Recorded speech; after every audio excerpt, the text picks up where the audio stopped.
pukulkan tongkat. Laut terbelah, selamatlah Musa. Ajaib tidak? Kuncinya yakin dan taat perintah Allah, jalankan. Kasih solusi.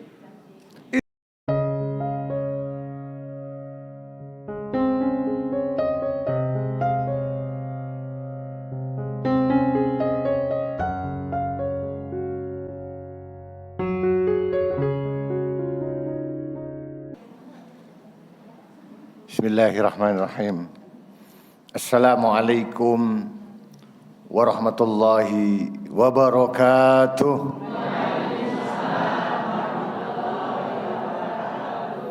Alhamdulillahi rabbil alamin. Wabihi nasta'inu ala umurid dunya waddin. Ashhadu an la ilaha illallah al-malikul haqqul mubin. Wa ashhadu anna Muhammadan abduhu wa rasuluhu as-sadiqul wa'dil amin. Allahumma salli ala Muhammad wa ala ali Muhammad wa ba'du. Wa qala Allah ta'ala fil Qur'anil Karim wa huwa ashdaqul qailin. A'udzu billahi minasy syaithanir rajim. Wa may yattaqillaha yaj'al lahu makhraja wa yarzuqhu min haitsu la yahtasib. Wa may yatawakkal 'ala Allah fa huwa hasbuh. Ibu-ibu, bapak-bapak, mungkin juga ada calon ibu, calon bapak, hadirin wal hadirat, rahimakumullah, yang mudah-mudahan senantiasa disayangi, dicintai oleh Allah Subhanahu wa taala. Mari sama-sama kita bersyukur kepada Allah Subhanahu wa taala. Salawat dan salam semoga tercurah dan terlimpah kepada Rasulullah Muhammad sallallahu alaihi wasallam. Menarik tema pada kesempatan sore hari ini. Kita diajak untuk sama-sama belajar tentang bagaimana tips mencari, menjemput rezeki karena karunia Allah Subhanahu wa taala. Ibu-ibu dan bapak-bapak yang dirahmati Allah, kalau ayam itu saya ibaratkan sebuah rezeki. Ada orang pengen nangkep ayam. Caranya gimana, Bu? Ayamnya dikejar. Kejar sana, kejar sini. Mau ditangkep. Tubruk, buk. Orangnya nangkep, ayamnya lepas. Nggak jadi kena. Kejar lagi sana, kejar sini. Akhirnya ketangkep, alhamdulillah. Tapi wongnya menggeh pindu. Menggeh. Alhamdulillah berhasil. Dengan kerja keras, pantang menyerah, dengan berbagai macam kesungguhan, akhirnya dapat tangkep. Itu model pertama. Model yang kedua, nggak usah dikejar, nggak usah menggeh. Cukup dia bawa, bukan uang ya, umpan. Nek pitik umpannya apa? Jagung, beras. Kur. Ayamnya mendekat, lalu kita tangkap. Alhamdulillah. Tangkep tuh ayam. Ini orang yang kerja cerdas dia. Tidak terlalu memeras keringat, tapi bisa dia tangkep. Luar biasa. Kalau ini ibu-ibu, bapak-bapak biasa pakai yang mana? Yang pertama, yang kedua? Yang kedua, alhamdulillah, bagus. Tapi ada lagi pengen nangkep ayam itu. Kalau ayamnya itu sudah jinak bahasa Cilacap apa? Lutut kan ini. Lulut, udah jinak tuh. Nggak usah dikejar, Nggak usah bawa macam-macam. Kita duduk aja, ayamnya datang loh Pak. Tinggal dilus-lus ini. Bisa nggak kira-kira seperti itu? Itu adalah orang-orang yang bisa menjinakkan ayam. Artinya dia dengan ayam itu sudah ada frekuensi, sudah nyambung. Tuh.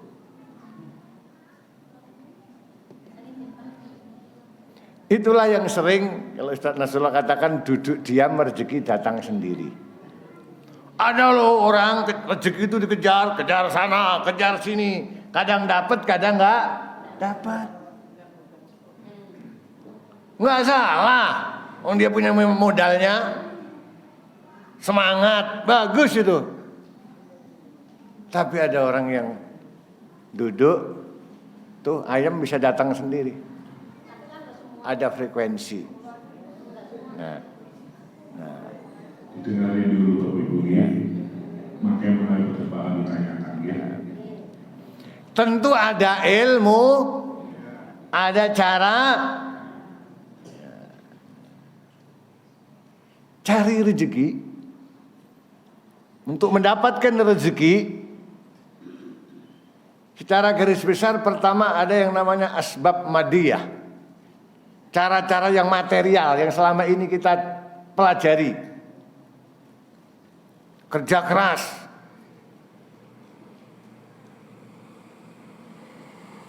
Etos kerja. Bagus, itu diajarkan dalam agama kita. Selesai kita sholat Jumat saja disuruh bertebaran di muka bumi.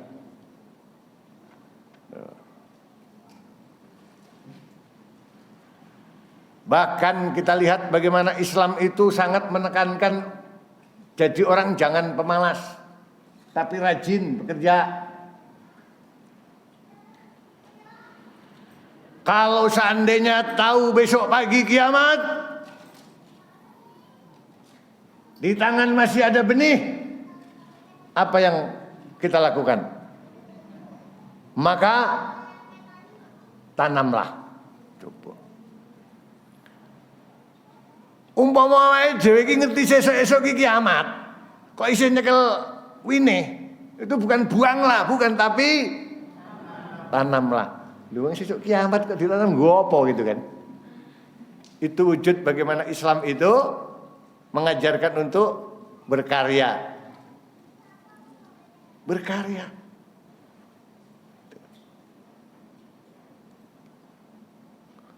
Bahkan ada dosa yang tidak terampuni, tidak akan gugur, tidak akan luntur kecuali dengan tetesan keringat orang bekerja.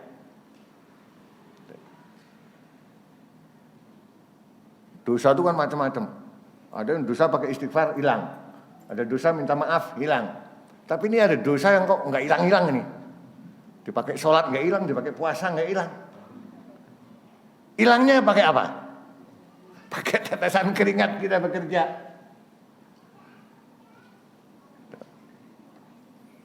Yang jadi suami, punya istri, punya anak, nggak dikasih makan, nggak dikasih nafkah.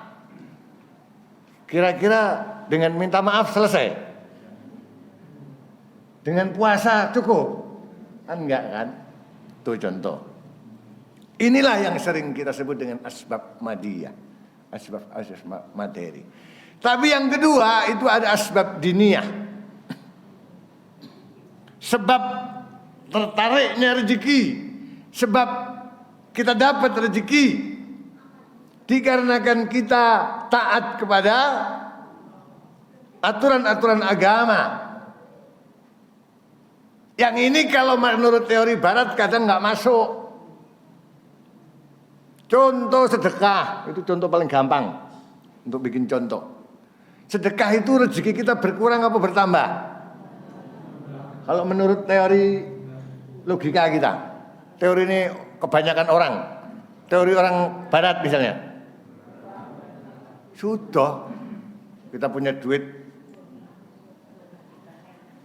disedekahkan kok. Tapi kata Allah sang pemberi rezeki, justru rezeki kita akan Tuh, surah Al-Baqarah ayat 261. Masalul ladzina yunfikuna fi sabilillahi kamassali habbah. Tiang ingkang infak wonten dalanipun Allah menika diibaratke kados dene nanem pari, kayak nanem padi.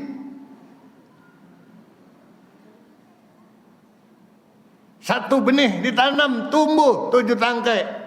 Tiap tangkai tumbuh 7 butir. Nanam 1 tumbuh berapa? 7 kali 100, pinten Bu?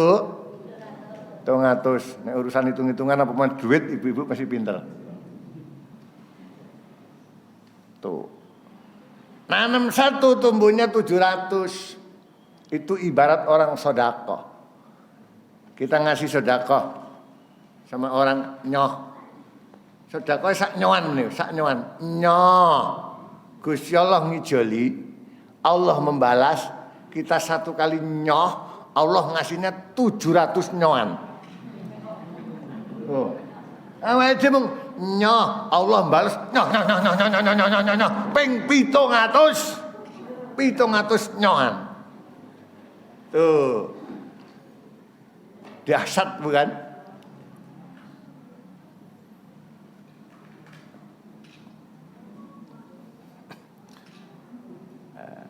Sahabat-sahabat yang dirahmati Allah Subhanahu wa taala.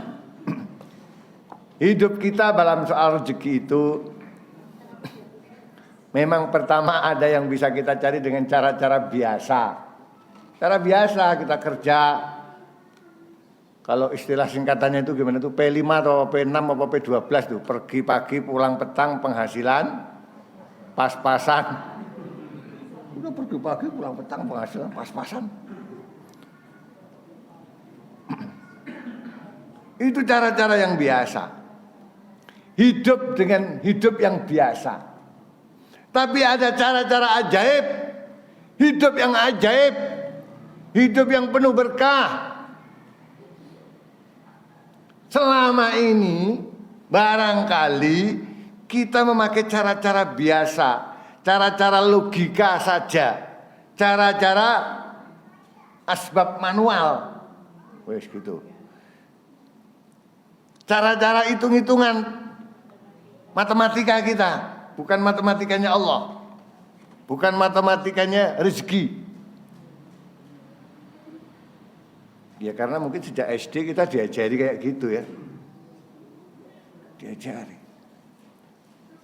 Padahal kita perhatikan sahabat-sahabatku di dalam Al-Quran, Allah Subhanahu wa taala memberikan contoh hal-hal yang dahsyat. Dan kemudian dipraktekkan oleh para sahabat, ya. Sehingga ekonomi para sahabat itu ekonomi yang mapan. Rezeki itu memang artinya luas, artinya luas. Tapi kalau kita persempit maknanya, rezeki kan dalam arti duit, dalam arti harta, dalam arti kesejahteraan, dalam arti kemakmuran. Ini juga harus dipahami. Karena gini Pak, masih banyak masyarakat kita ekstrim pertama, terlalu materialistis, apa-apa dihitung duit. Yang kedua, sebaliknya, nggak mau ngitung pakai duit. Islam itu berada pada tengah-tengah. Doa kita setiap hari apa? Rabbana atina wa fil akhirati, pengen dunyane makmur, pengen akhirate makmur, betul? Dan yang didoakan bukan hanya kita, anak-anak dhewe ya didongake. Mudah-mudahan anak-anak kita juga dapat hasanah dunya, hasanah dunya nek diibaratke simbole gampang, bayaran. Hasanah akhirat ganjaran. Pengen anak-anak dhewe turune dhewe ku ya pinter golek ganjaran, ya pinter golek. Nggih mboten? Apa kita pengen anak kita pinter golek ganjaran ning ora iso golek bayaran? Ke masjid tiap hari. Iya kan? Tapi nggak bisa mencari nafkah. Atau hanya pinter golek bayaran ning ora iso golek ganjaran. Kerja. Esok awan sore, kerja. Ayo ngaji, kerja. Ayo baca Quran dulu, enggak ini kerja. Semboyannya mau kerja. Enggak ada semboyan lain. Kira-kira makmur enggak hidupnya? Hah? Sejahtera enggak? Berkah enggak? Jangan sampai orang iso golek bayaran ya orang pinter golek bayaran ning ora iso golek ganjaran. Yang paling enggak kita sukai wis ora iso golek ganjaran, golek bayaran ya ora iso. Nauzubillah. Ekonomine ra cetha, amale ya ora jelas. Nah, kita ingin ibu-ibu, bapak-bapak dan saudara-saudara diri kita, keluarga kita itu betul-betul mendapatkan kesejahteraan, kemakmuran. Dan itu janji Allah kepada orang-orang yang beriman. Maka ketika kita bicara rezeki, bicara bagaimana menarik rezeki, Allah sudah menjanjikan, wa may yattaqillaha yaj'al lahu makhraja wa yarzuqhu min haitsu la yahtasib. Siapa yang bertakwa kepada Allah, pertama mendapatkan makhraja, jalan keluar, solusi. Solusi dari apa? Dari semua persoalan, apapun persoalannya, dimudahkan oleh Allah, dikasih solusi oleh Allah. Ini kayaknya wajah-wajah punya persoalan semua ini, betul? Tapi bagi orang yang beriman, solusinya sudah disiapkan sama Allah. Yang kedua, diberi rezeki.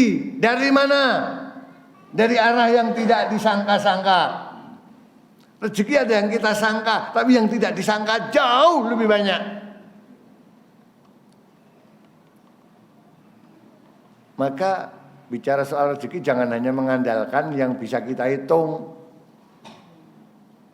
Gaji bulanan, itu kan bisa dihitung tuh, mungkin bisa diprediksi, bisa dikira-kira. Nah, padahal selain itu banyak. Itu janji Allah.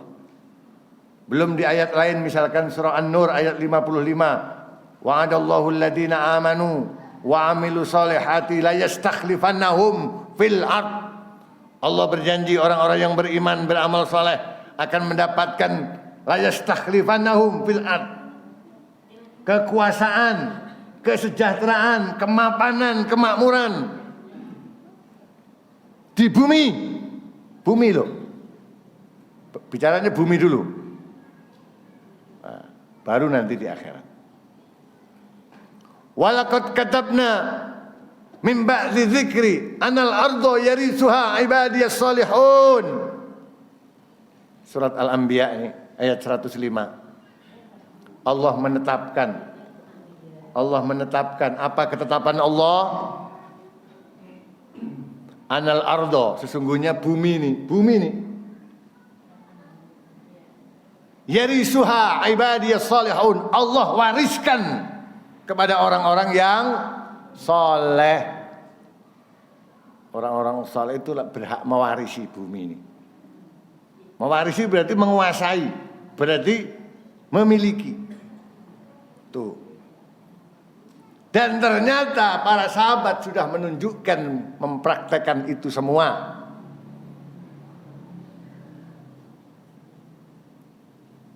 Rasulullah Shallallahu Alaihi Wasallam walaupun beliau dari anak yang yatim, tapi lihat kemudian kiprah beliau menjadi orang yang sangat mapan secara dunia. Nalipanipun Kanjeng Nabi menika badhe krama kalian Khadijah, mau nikah sama Khadijah. Serasranipun pinten, Mbak? Memberi kalau tidak salah 20 ekor unta. Mboten mung buntute tok, 20 ekor unta mung buntute, mboten nggih utuh. Berarti ya 20 kepala unta gitu. 80 kaki, mboten ekor tok niku mboten 20 ekor. Kalau satu ekornya itu kalau sekarang dihitung gampangane 20 juta gitu aja, gampang ngitung. Berarti kan 20 kali 20 400 juta. Mau nikah saja ngasihnya 400 juta, setengah miliar.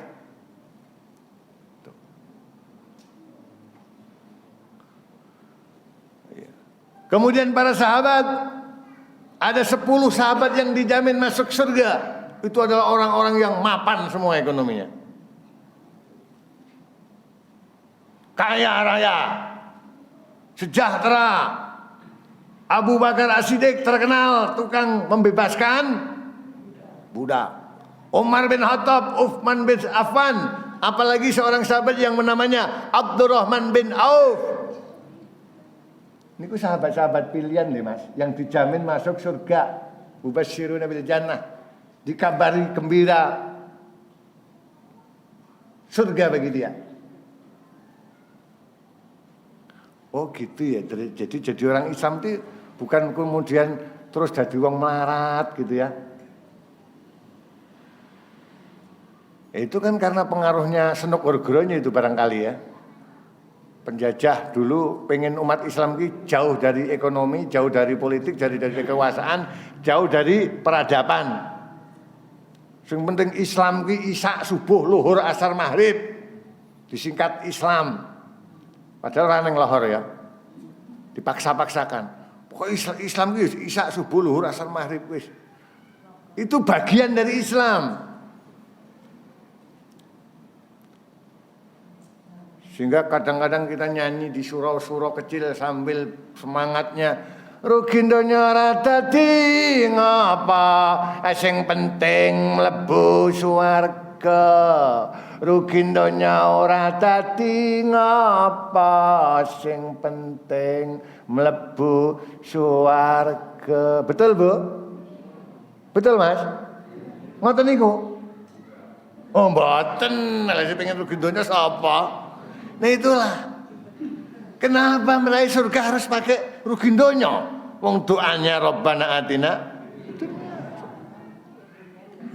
Tuh. Padahal umat Islam mau pengen Islamnya tegak, berjaya, harus minimal itu apa namanya? Rukun Islam ada berapa? 5. Menegakkan rukun Islam, naik haji atau lebih khusus lagi zakat, butuh kemakmuran enggak? Kalau enggak punya apa-apa diwajibkan zakat apa enggak? Enggak. Kalau pengen jadi muzaki mesti punya harta enggak? Kalau enggak punya harta zakatnya gimana?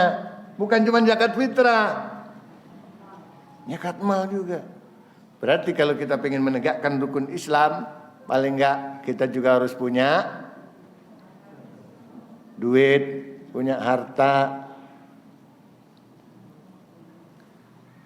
Nah, ini. Mudah-mudahan ini sudah selesai kesadaran untuk punya harta ini. Yo pengen mas, nih kok orang entuk-entuk, itu masalahnya di situ nanti. Tapi masih ada orang yang enggak, walah, dunia gua apa mati ra digawa. Jangan gitu. Ya ayo golek dunia mati di gawa. Carane piye? Jadikan amal saleh. Jadikan amal kebaikan. Nah, kembali ke depan, saudara-saudara dan sahabat-sahabatku yang dirahmati Allah, ada cara-cara biasa, ada cara-cara yang ajaib. Dua-duanya ada ilmunya, ada polanya. Cara biasa, sampean pengen duwe omah apik, pengen punya mobil, caranya gimana? Beli, ya betul beli. Dapat duitnya gimana? Nabung. Kuwi nek sabar. Nek ora sabar kesaut-saut ora sida ngumpul. Akhire tuh, kok ya do kompak. Padahal utang itu dibenci loh ya. Sesuatu yang halal tapi enggak disukai itu kan siji ngemis, loro utang. Utang gue nek ora kepepet ojo. Apalagi yang sudah sepuh kayak saya ini, udah punya cucu, udah umur 40 lebih, kok dik sergap utang. Pendelmen gitu loh. Resikonya ini padahal ora apik. Masih ada yang hobi ngutang. Itu ku panci lunas wae iso kok direwangi ngutang. Padahal mung meh panci. Kemarin mau belikan anak saya beli bit itu buat kuliah.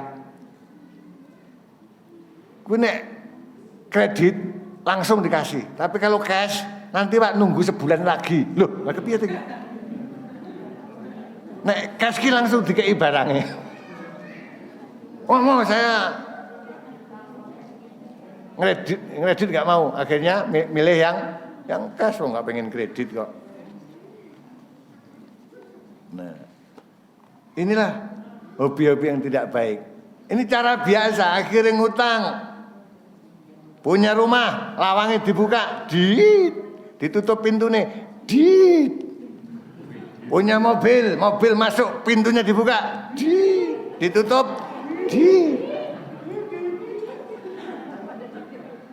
kuwi distarter mobilnya,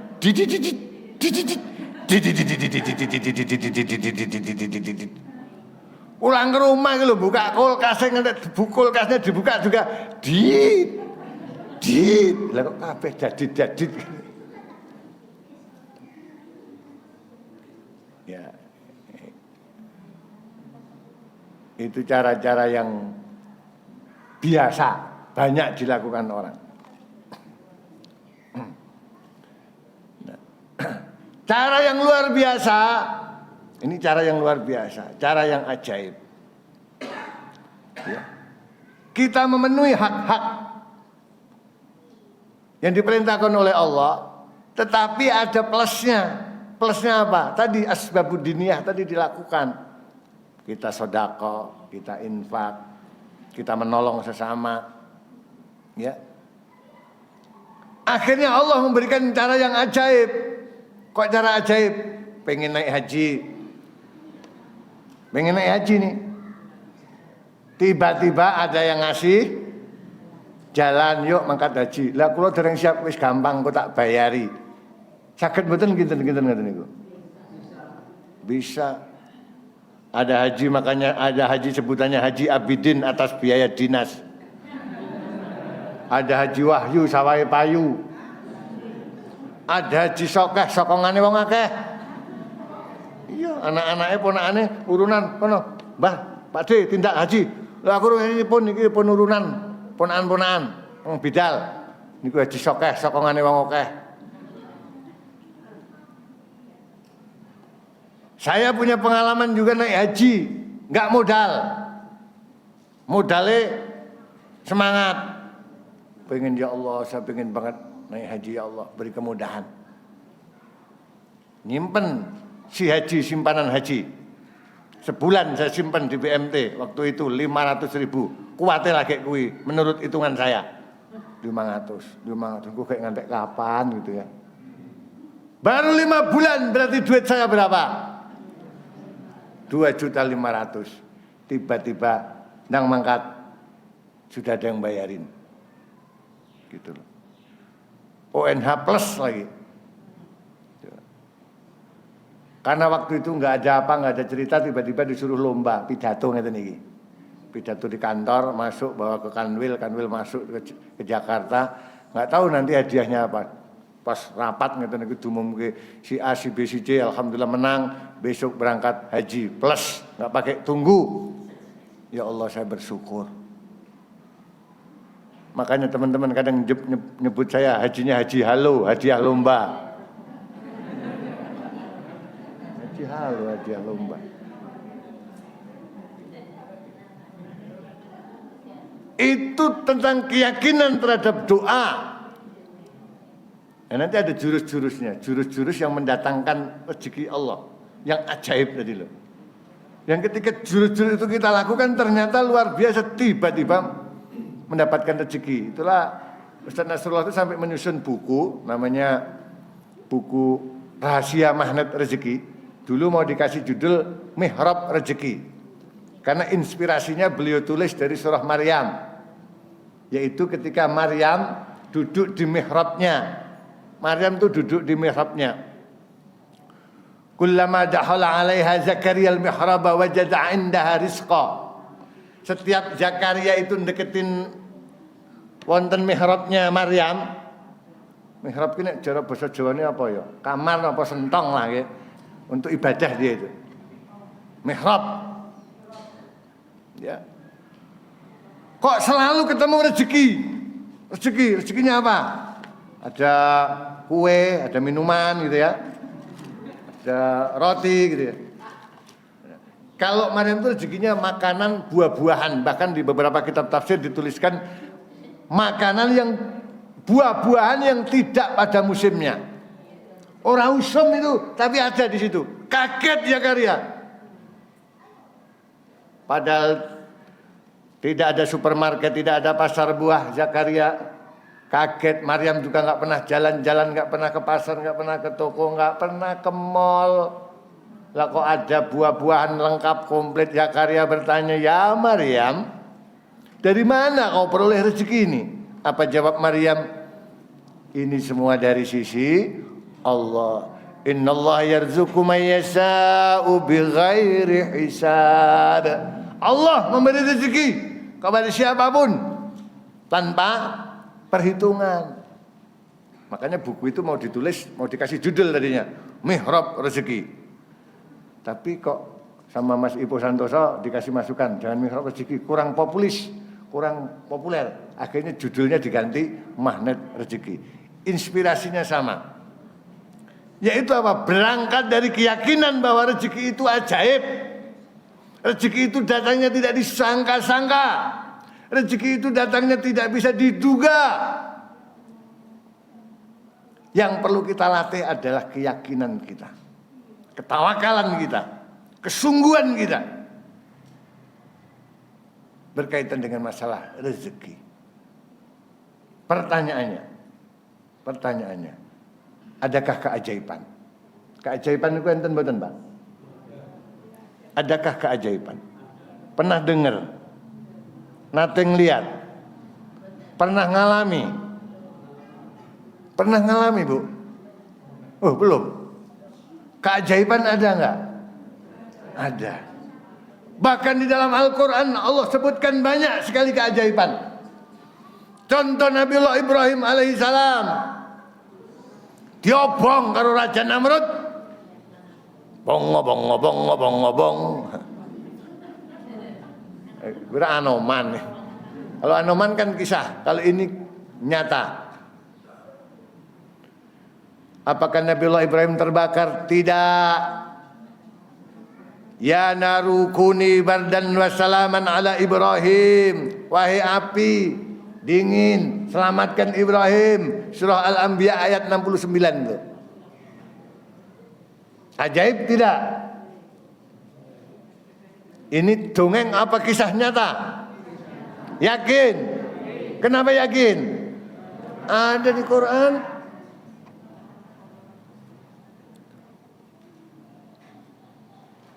Nabi Musa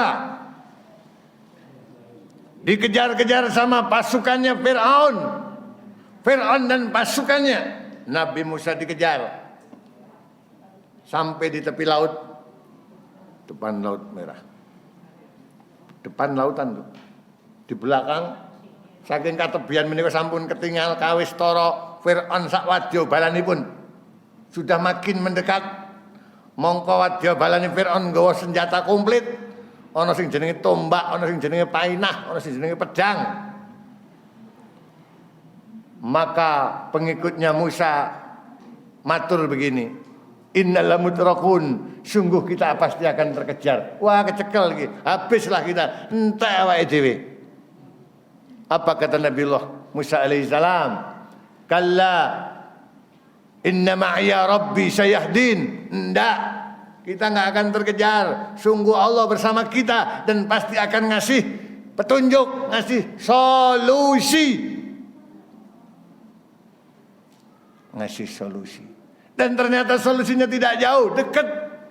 Yaitu apa? Nabi Musa pegang tongkat, Allah perintahkan untuk memukulkan tongkat.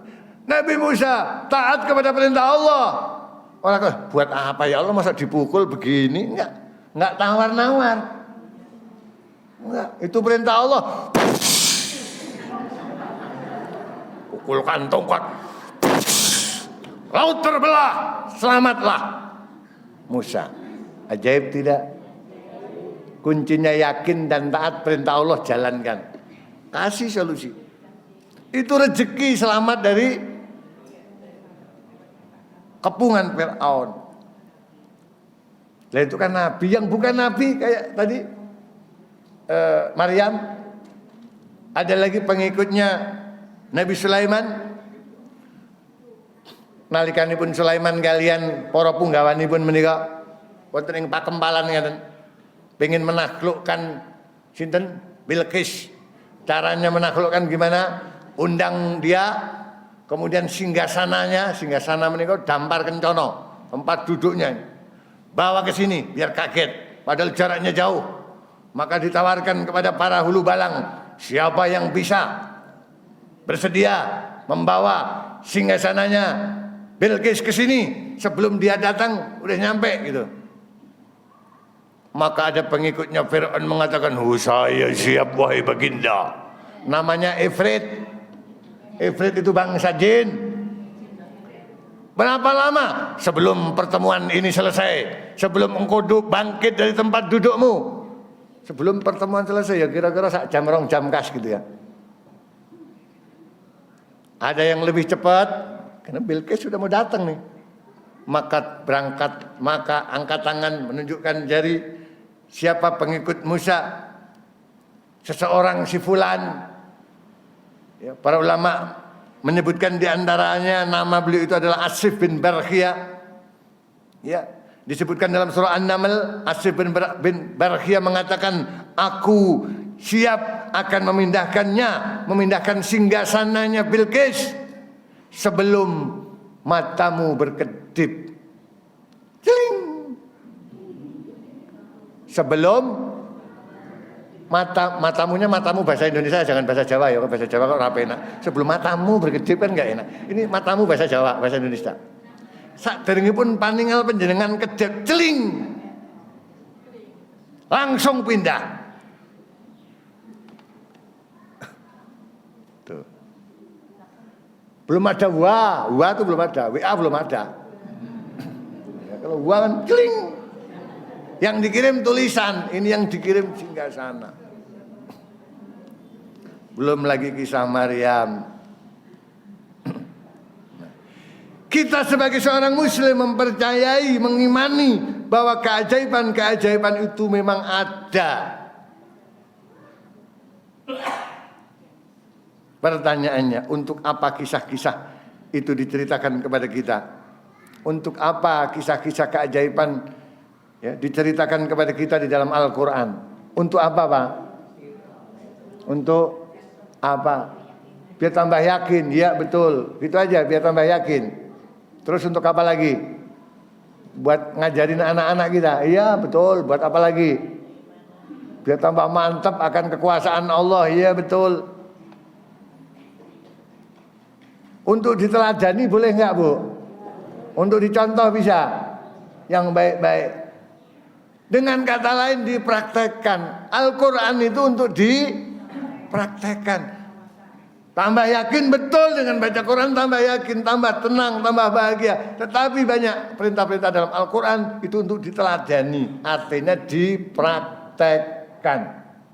Maka dengan bahasa singkat kalau saya tanya, untuk apa kisah-kisah keajaiban Allah sebutkan di dalam Al-Quran? Jawabnya dipraktekkan. Betul nggih? Coba tangannya begini. Dipraktekkan. Oke? Saya tanya, untuk apa kisah keajaiban Allah sebutkan di dalam Al-Quran? Untuk dipraktekkan. Untuk dipraktekkan. Untuk apa? Dipraktekkan. Siap mempraktekkan keajaiban? Termasuk keajaiban rezeki? Siap mempraktekkan? Nanti bawa tongkat pergi ke laut? Ya enggak gitu kali cara meraktekannya. Ya, cara meraktekannya enggak gitu. Setiap orang itu ada keajaiban-keajaiban yang beragam. Terutama keajaiban rezeki. Ya. Nah, tentunya kalau ibarat resep masakan itu dipraktekkan baru akan masakan nikmat tersaji, bisa kita nikmati. Kalau ibu punya suami minta dibuatkan nasi goreng spesial, ini resepnya, Mas. Nih nasi goreng spesial, resepnya ini bukunya tak bawain. Praktekin ya. Kalau dipraktekin Harusnya dipraktekin, kemudian bukunya cuma dinyanyikan. Dek, nih bikinkan nasi goreng spesial, nih resepnya. Lalu dibuka bukunya. Bahan-bahan: 3 siung bawang putih, 5 siung bawang merah, garam secukupnya, masukkan di penggorengan. Teng teng teng teng. Dek, nasi gorengnya wis mateng. Bahan-bahan. Kira-kira nek arah diprakteknya mateng enggak?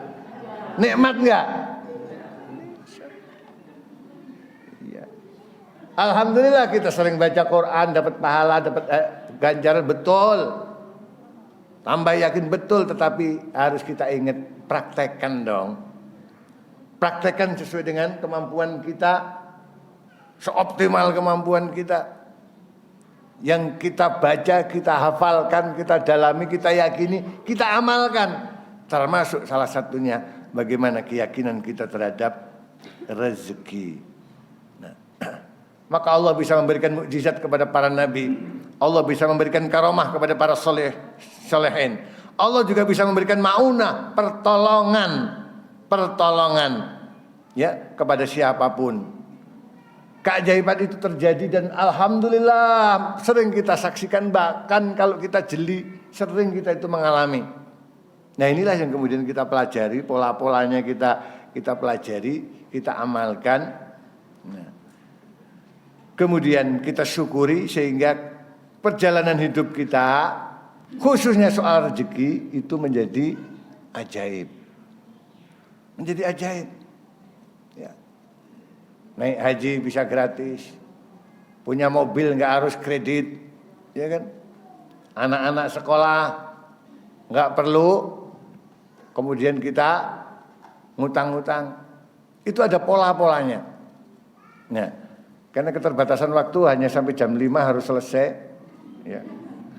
Karena tidak boleh mengulang kesalahan 2 kali. Kalau berangkatnya terlambat, maka selesainya harus tetap waktu. Kalau berangkatnya mulainya terlambat, kok selesainya juga terlambat, nih mengulang kesalahan 2 kali. Mulainya terlambat, selesainya harus tepat waktu gitu ya. Nah, ada beberapa jurus ya, yang diajarkan oleh para ulama, para kiai untuk meraih rezeki dahsyat ini. Saya cuplikkan sedikit. 1. Pertama, kalau mengacu bukunya Ustaz Nasrullah, ya bukunya banyak macam-macam, tapi kalau mengacu bukunya Ustaz Nasrullah itu beliau ngasih namanya pembuka perisai rezeki. Perisai rezekinya dibuka. Karena apa? Rasulullah bersabda, "Inna rajul la yahrumu rizqa bidzambi yusibuhu." Seseorang itu terhalang rezekinya dikarenakan dosa yang dia lakukan. Kita tuh dikasih rezeki banyak, Bu. Banyak, mungkin 5 miliar per bulan. Tapi yang nyampe cuman UMR. Yang nyampe kita. Karena apa? Tertutup. Tertutup oleh apa? Dosa. Karena dosa itu menghalang-halangi rezeki, menutup rezeki kita. Maka cara pertama, buka perisai rezekinya, maka rezeki akan mengalir. Ibarat air di selang, airnya itu banyak, tandone yo akeh, cuman buntet selangnya. Allah tuh ngasih rezeki banyak banget. Dan itu sudah jatah buat kita. Jatah buat kita, tapi kita nggak bisa ngambil gara-gara buntet, tersumbat. Yang menyumbat itu adalah dosa-dosa kita. Makanya kalau orang istighfar bisa rezekinya percaya nggak orang istighfar rezekinya lancar? Loh, aku istighfar sehari sampai ratusan kok ya ngene, Mas. Ada rahasianya. Istighfar yang benar. Karena banyak istighfar yang belum tepat. Ini baru 1 kunci ya. Ya, 1 kunci. Istighfar yang benar itu seperti apa? Supaya rezekinya lancar. Sing dagang ya dagangnya jadi laris. Ya kan? Catat baik-baik. 1. Istighfar itu menyalahkan siapa? Diri sendiri. Jadi pertama, saya salah. Itu istighfar. Ada enggak orang istighfar menyalahkan orang lain? Anaknya melayu nabrak gelas klonteng, biar. Astagfirullahaladzim. Nyalahke sapa? Lu nyalahke sing nabrak gelas, itu istighfar atau bukan? Padahal astagfirullahaladzim. Tapi nyalahkan orang lain, itu belum tepat istighfarnya. Kita lagi jalan naik mobil, tiba-tiba di lampu merah berhenti. Di samping kita ada entah cowok entah cewek nggak jelas. Mas gitu. Kita buka pintu, astagfirullahaladzim. Gila nih, neraka. Kita istighfar, tapi nyalahke sapa? Rumangsa aku suci, aku apik, dhek nggilani. Dhek istighfar bola-bali, astagfirullahaladzim. Istighfar lisane ning pikirane ngelek-elek dhek, nyalahke dhek. Itu istighfar atau bukan? Lo istighfar nyalahke sapa? Kadang-kadang kita masih sering istighfar, tapi nyalahkan orang lain, itu nggak bakal buka rezeki. Tetap aja kita istighfar pirang-pirang ya nggak ngaruh, karena nyalahkan orang lain. Istighfar itu saya salah. Yang sering saya kasih contoh, saya minta tolong sama istri saya, Dik gawein kopi, ya, biar gitu ya. Oh nggih Kang Mas. Biasanya kalau manggil istri apa Mas? Umi nek anake, nek ora anake masuk ya Umi. Umi kan bahasa ke anake. Sayang gitu, yang gitu. Wow, iya. Yes. Iya, Dek kalau enggak ya, yang bikinkan aku kopi. Oh iya nggih Kang Mas. Pergi ke dapur, ambil gelas 2 sendok teh, kopi, klik. Lah naruh garam sama gula itu deket.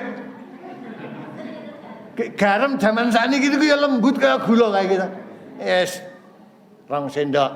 Tik enggak sadar kalau yang diambil. Monggo Kang Mas. Saya sebagai laki-laki disuguhi kopi oleh istri saya tercinta. Saya minum. Astagfirullahaladzim.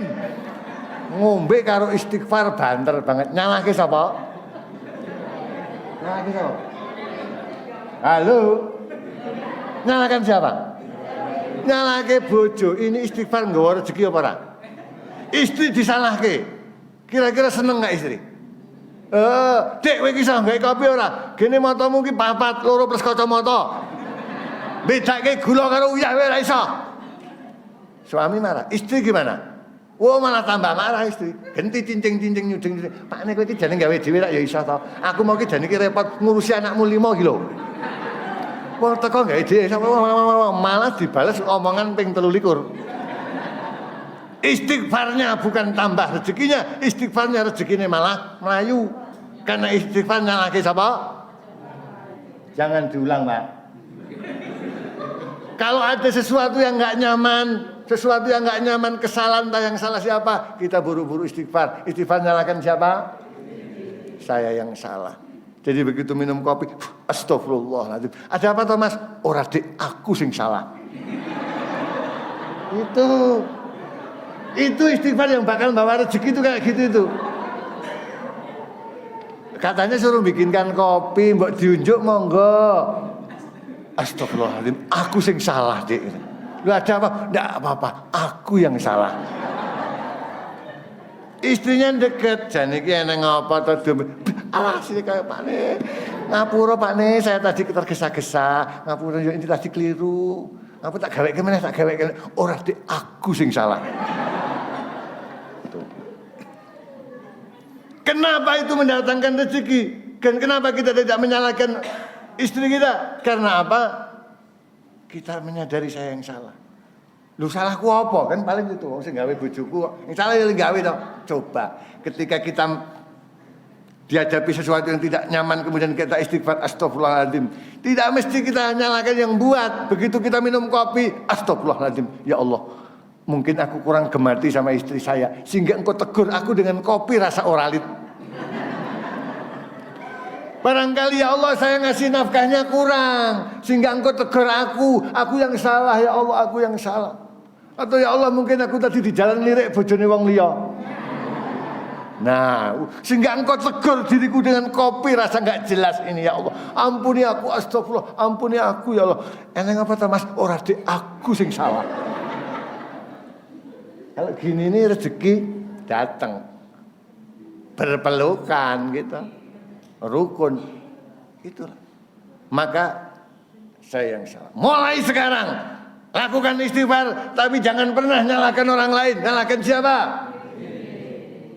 Nabi Adam mencontohi kepada kita. Nabi Adam digoda oleh iblis untuk makan buah khuldi. Berhasil, Bu? Enggak berhasil. Lewat dharma wanita. Iya berhasil, lewat dharma wanita berhasil. Kemudian harus menjalani hukuman, meninggalkan surga. Apa panjenengan pernah baca ayat Nabi Adam misuh-misuh nengeni nyalahke iblis? Iblis ku setan kowe. Nabi Adam nyalahkan siapa? Nyalahkan siapa? Istighfarnya Nabi Adam. Rabbana ya Rabbana zalamna anfusana wa illam taghfir lana wa tarhamna lanakunanna minal khasirin. Yang salah siapa? Yang salah siapa? Nabi Adam nyalahkan. Iya. Iblis tugasnya apa? SOP-nya iblis apa? Berarti iblis kan nggak salah. Iblis udah ya memang benar iblis tugasnya goda kok. Kita jangan tergoda. Kalau kita tergoda berarti yang salah. Berarti yang benar. Loh, jangan benar kayak iblis ya. Maksudnya itu nggak usah nyalakan iblis, nggak usah nyalakan saya. Oh yang salah kita. Iblis itu sudah sesuai dengan SOP-nya, sesuai dengan tugasnya. Ngono loh. Tidak nyalakan setan. Nah, maka dalam kehidupan kita jangan nyalakan istri, jangan nyalakan ini, jangan nyalakan situ, nyalakan kono, nyalakan gini, nyari kesalahan orang, nyari kambing yang warnanya hitam, itu bukan istighfar yang membawa rezeki. Yuk istighfar itu saya salah. Yang kedua, ampuni saya, minta ampun kepada Allah, minta maaf kepada orang yang kita lakukan. Yang ketiga, saya siap belajar dan memperbaiki diri. Istighfar itu harus siap belajar dan memperbaiki diri. Sampai istighfar ping 1000, ning sing korupsi jalan terus, sing gawe kwitansi palsu ning kantor ya jalan terus. Sing ngapusi timbangan yang pasar ya jalan tuh astagfirullahaladzim, tapi tidak belajar dan tidak memperbaiki diri. Apakah itu istighfar yang benar? Tentunya tidak. Istighfar singkang jumbo antara ngelati ati pekarti. Itu baru satu jurus istighfar. Kalau itu bisa kita lakukan, saya yakin rezeki akan lancar, deras mengalir kepada kita. Istighfar kita. Saya salah, ampuni saya siap belajar dan memperbaiki diri. Enggak, tidak kayak sarang-sarang. Saya salah, ampuni saya siap belajar dan memperbaiki diri. Saya salah ya Allah, ampuni saya siap belajar dan memperbaiki diri. Tapi nanti habis maghrib begitu assalamualaikum istighfarnya jangan gitu, nanti tidak aliran apa. Saya salah ya Allah, ampuni saya. Istighfarnya tetap astagfirullahalazim alladzi la ilaha illa huwal hayyul qayyum wa atubu. Tapi kita paham bahwa ketika kita mengucapkan astagfirullah itu saya salah ya Allah, ampuni saya siap belajar dan memperbaiki diri. Itu baru satu jurus. Itu pun kalau sudah diamalkan pulang dari sini yuk melihat dosanya masing-masing. Bukan dosanya orang lain. Amalkan deh, istighfar deh. Keajaiban itu akan datang dan itu sudah dipraktekkan ribuan orang, teman-teman mempraktekkan sederhana begini dengan keyakinannya. Tiba-tiba saya mengamalkan itu, tiba-tiba ditelepon dari Gontor waktu itu, ring, Pak anak bapak dapat akselerasi kelas 1 langsung munggah kelas 3, ngirit setahun, bayarnya piro nek ngirit setahun, kena dihitung duit berapa, tiba-tiba diterima di Al Azhar, ring, banyak sekali nanti sesuatu yang penjenengan kaget itu banyak. Ya, banyak termasuk dapat rumah dengan cara yang mudah dan murah. Ya, kalau kayak saya pegawai ya golongan pas-pasan gini, nek mau ngandal kayak hitung-hitungan menungso gak cukup. Ya, tapi dengan keyakinan kita kepada Allah ada saja. Itu baru satu jurus istighfar dengan benar, maka rezeki akan mengalir darah. Yakinlah. Terima kasih saudara-saudara. Mohon maaf atas segala kekhilafan, agak molor sedikit.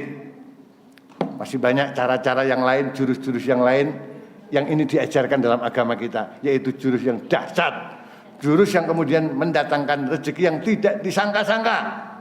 Maka jangan hanya mengandalkan kemampuan kita berpikir, jangan mengandalkan jaringan saya banyak, jangan mengandalkan modal saya besar, itu hanya sarana pendukung itu. Sarana pendukung. Intinya adalah keyakinan kita kepada Allah, ketakwaan kita kepada Allah, ketawakalan kita kepada Allah. Dah, soal rezeki tenang. Enggak ada lagi orang yang resah soal rezeki, karena Allah sudah menyediakan rezeki yang sangat berlimpah kepada kita. Hadanallahu wa iyyakum ajma'in. Assalamualaikum warahmatullahi wabarakatuh.